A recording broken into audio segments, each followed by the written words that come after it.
Hello friends, welcome to Bharathi vlog. இன்றைக்கி நம்ம இந்த வீடியோவில் நம்ம ரோட் சைடில் நிறைய சிக்கன் பக்கோடா சாப்பிட்ருப்போம். என்ன தான் நம்ம ரெஸ்டாரண்ட்டில் சாப்பிட்டாலும் அந்த டேஸ்ட்டு வந்துட்டு நமக்கு எப்பயுமே வராது. அதே டேஸ்ட்டில் நம்ம வெஜ் பக்கோடா எப்படி வீட்லேயே செய்கிறது அப்படின்னு சொல்லிட்டு தான் பார்க்க போகிறோம். இதுக்கு பார்த்திங்கன்னா நம்ம 3 கைப்பிடி அளவுக்கு நமக்கு மீல் மேக்கர் எடுத்துக்கலாம். உங்கள் வீட்டில் எத்தனை பேர் இருக்காங்களோ அதுக்கு தேவையான அளவு எடுத்துக்கோங்க. நம்ம எவ்வளோ எடுக்கிறோமோ அதை விட அது சுருங்கி தான் வரும். இதை வந்துட்டு பார்த்தோம்னா நல்லா கொதிக்கிற தண்ணியில் ஒரு 5 நிமிஷம் போல் நம்ம ஊற வைக்கணும். அது வந்துட்டு ஊறி நல்லா வெந்து வந்ததுனா தான் பக்கோடா வந்துட்டு சூப்பராக இருக்கும். இது வந்துட்டு நல்லா உள்ளே அழுத்தி விடுங்க. அந்த தண்ணியெல்லாம் அது இழுத்து அது நம்ம போட்டதை விட பெரிய சைஸாக வந்துட்டு மாறி வரும். அது வரைக்கும் இது வந்துட்டு ஊறட்டும். இதுக்கு தேவையான உப்பு பார்த்தோம்னா நம்ம இதிலேயே போட்டுக்கணுங்க. இதுக்கு தேவையானதை மட்டும் போடுங்க. நம்ம மசாலாவுக்கு தேவையான உப்பை நம்ம தனியாக போட்டுக்கலாம்.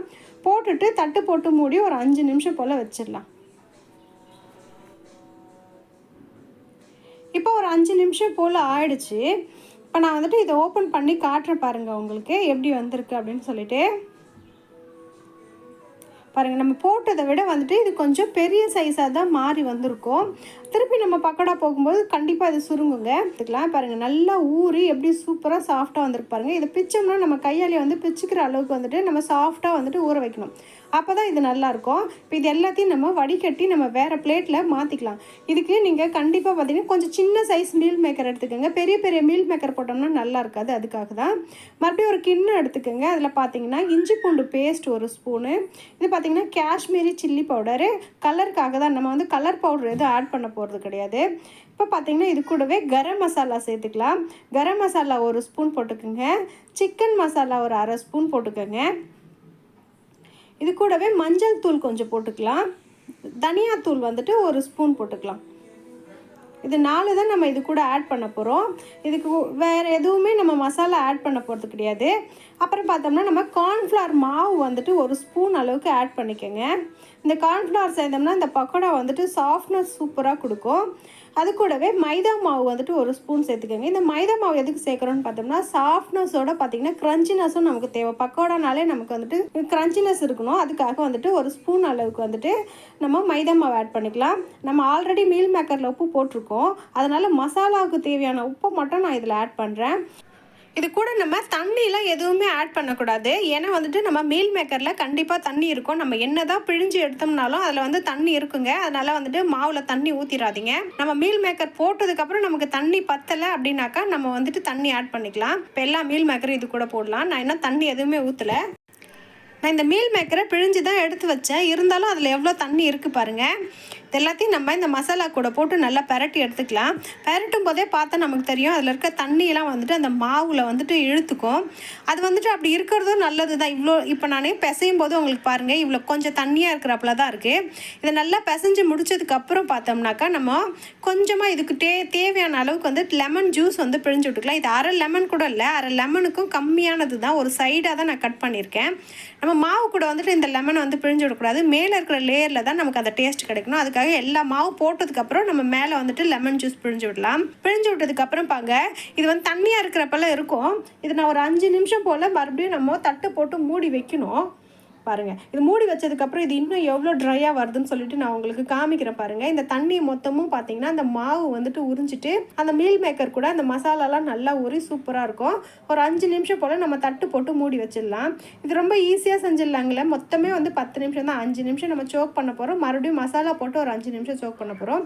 பாருங்கள், நான் போடும்போது என் கையில் எப்படி ஒட்டுச்சு. இப்போ பாருங்கள் ஃபுல்லாக ட்ரை ஆகிடுச்சு. உதிரியாக மாறி வந்துருக்கு பாருங்கள்.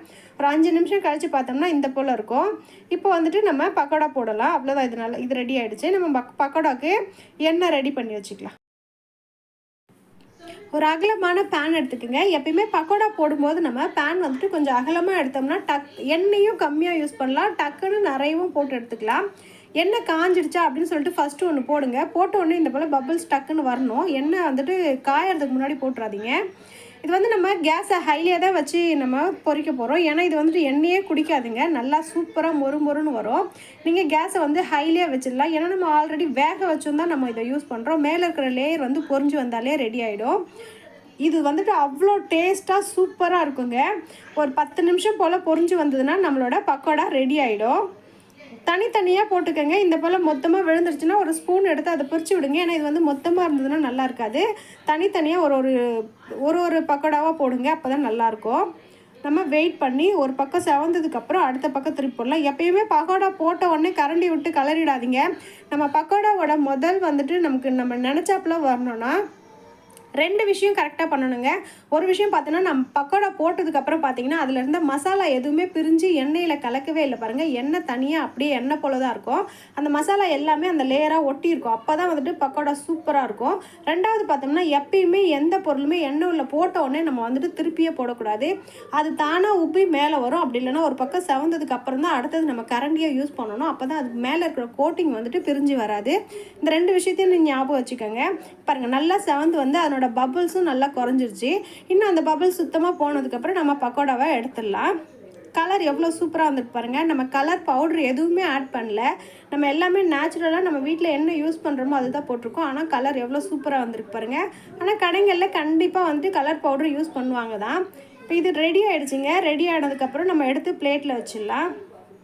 பாருங்கள், இதனோட லேயர் எதுவுமே பாருங்கள் எண்ணெயில் பிரிஞ்சு போகவே இல்லை. அதனால தான் இந்த பக்கோடா வந்துட்டு சூப்பராக இருக்கும். நீங்களும் கண்டிப்பாக வீட்டில் ட்ரை பண்ணி பாருங்கள். இதை எடுத்து பிளேட்டில் வச்சு நம்ம சுட சுட பார்த்தோம்னா டொமேட்டோ சாஸ் கூட சாப்பிட்டோம்னா அவ்வளோ சூப்பராக இருக்குங்க. கடையில் போய்ட்டு வாங்க வேண்டிய அவசியமே இருக்காது. ஈவினிங் டைமில் குழந்தை ஸ்கூல் விட்டு வந்ததுக்கப்புறம் இந்த போல் ஸ்நாக்ஸோ நம்ம சண்டேயில் இந்த போல் ஸ்நாக்ஸோ செஞ்சு கொடுத்தோம்னா அவ்வளோ சூப்பராகுங்க. ஹெல்த்தியாகவும் இருக்கும். அவ்வளோதான் ஃப்ரெண்ட்ஸ். இந்த வீடியோ உங்களுக்கு பிடிச்சிருந்தா மறக்காமல் எங்கள் சேனலை லைக் பண்ணுங்கள், ஷேர் பண்ணுங்கள், சப்ஸ்கிரைப் பண்ணுங்கள். அடுத்த வீடியோவில் உங்களை பார்க்குறேன். தேங்க்யூ.